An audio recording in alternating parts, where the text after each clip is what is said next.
सुप्रभात देवियों और सज्जनों, मैं कर्नल सोफिया कुरैशी और मेरे साथ विंग कमांडर व्योमिका सिंह आज आपको 6 से 7 मई 2025 की रात 1:05 से 1:30 बजे के बीच भारतीय सशस्त्र बलों द्वारा अंजाम दिए गए ऑपरेशन सिंदूर के बारे में जानकारी देंगे। ऑपरेशन सिंदूर 22 अप्रैल को पहलगाम में हुए विभत्स आतंकवादी हमले के शिकार मासूम नागरिकों व उनके परिवारों को न्याय देने के लिए लॉन्च किया गया था। इस कार्रवाई में 9 टेररिस्ट कैंप्स को टारगेट किया गया और पूरी तरह से इसे बर्बाद किया गया। पाकिस्तान में पिछले 3 दशकों से टेरर इंफ्रास्ट्रक्चर का निर्माण हो रहा है। इसमें recruitment, indoctrination centres, training areas व लॉन्च पैड शामिल थे, जो पाकिस्तान और पाक अधिकृत जम्मू कश्मीर POJK दोनों में फैले हैं।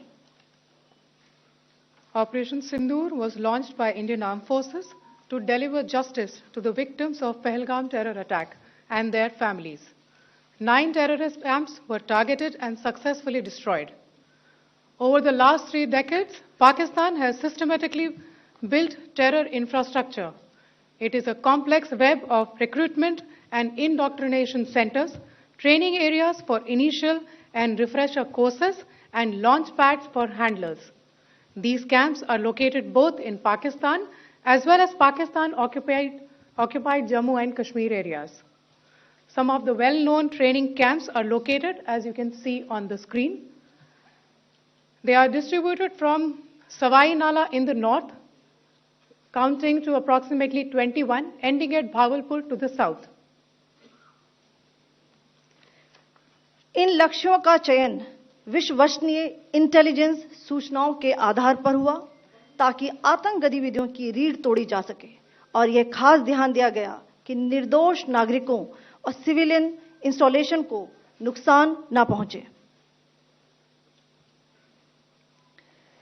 The selection of these targets for Operation Sindoor was based on credible intelligence inputs and role of these facilities in perpetrating the terror activities.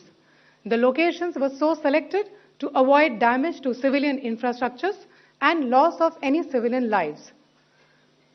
This was done with due diligence, and the camps selected for targeting and their engagement will now be shown to you one by one. POJK के target मैं आपको बताना चाहूंगी। सबसे पहले सवाई नाला camp Muzaffarabad, जो कि POJK के लाइन ऑफ कंट्रोल से 30 किलोमीटर दूर है। यह एक लश्कर तौयबा का ट्रेनिंग सेंटर था। 20 अक्टूबर 2024 सोनमर्ग, 24 अक्टूबर 24 गुलमर्ग, 22 अप्रैल 2025 पहलगाम, इन हमलों के आतंकियों ने यहीं से प्रशिक्षण लिया था। सैयदना बिलाल कैंप मुजफ्फराबाद, यह एक जैश ए मोहम्मद का स्टेजिंग एरिया है। यह हथियार, विस्फोटक और जंगल सर्वाइवल ट्रेनिंग का केंद्र भी था। गुलपुर कैंप कोटली, यह LOC से 30 किलोमीटर दूर था। लश्कर ए तौयबा का बेस था, जो रजौरी, पुंछ में सक्रिय था। 20 अप्रैल 2023 को पुंछ में और 9 जून 2024 को तीर्थ यात्रियों के बस हमले में यहीं से आतंकी को ट्रेन किया गया था।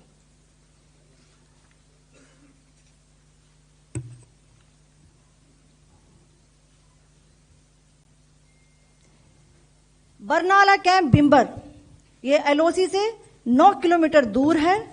यहां पर हथियार, हैंडलिंग, IED व जंगल सर्वाइवल का प्रशिक्षण केंद्र था। अब्बास कैंप कोटली,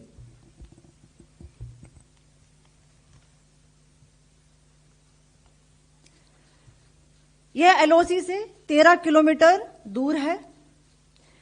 लश्कर ए तौयबा का फिदाइन यहां तैयार होता था। इसकी कैपेसिटी 15 टेररिस्ट को ट्रेन करने की थी।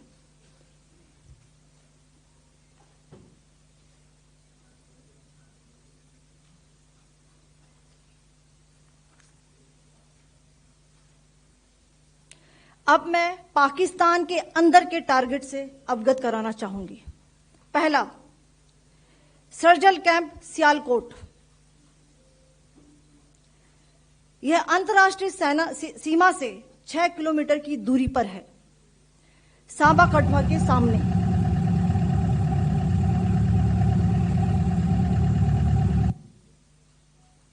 मार्च 2025 में जम्मू एंड कश्मीर पुलिस के 4 जवानों को की जो हत्या की गई थी, उन आतंकवादियों को इसी जगह पर ट्रेन किया गया था। दूसरा, महमूना जाया कैंप सियालकोट। यह 18 से 12 किलोमीटर आईबी से दूर था। हिजबुल मुजाहिदीन का बहुत बड़ा कैंप था। यह कठुआ जम्मू क्षेत्र में आतंक फैलाने का नियंत्रण केंद्र था। पठानकोट एयरफोर्स बेस पर किया गया हमला भी इसी कैंप से प्लान और डायरेक्ट किया गया था। मरकज ताइबा मुरीद के, यह आईबी से 18 से 25 किलोमीटर दूरी पर है। 2008 के मुंबई हमले के आतंकी भी यहीं से प्रशिक्षित हुए थे। अजमल कसब व डेविड हेडली भी यहां ट्रेन हुए थे।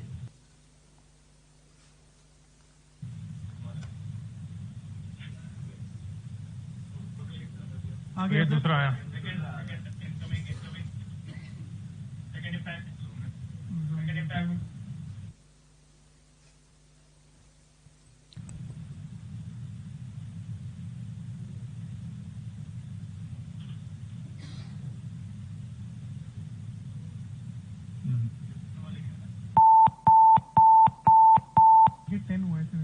टारगेट 10 हुआ, एंक्लोजर सेम ही है। 7 it is hit the target. हाँ हाँ।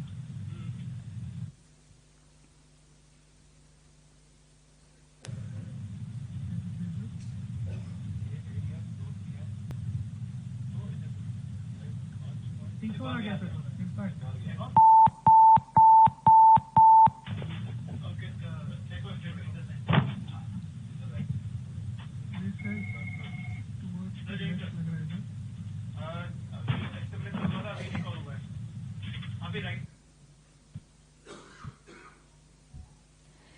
मरकज सुभान अल्लाह भावलपुर, यह इंटरनेशनल बाउंड्री से 100 किलोमीटर दूर है। जैश ए मोहम्मद का मुख्यालय था। यहां पर रिक्रूटमेंट, ट्रेनिंग व इंडॉक्ट्रिनेशन का केंद्र भी था।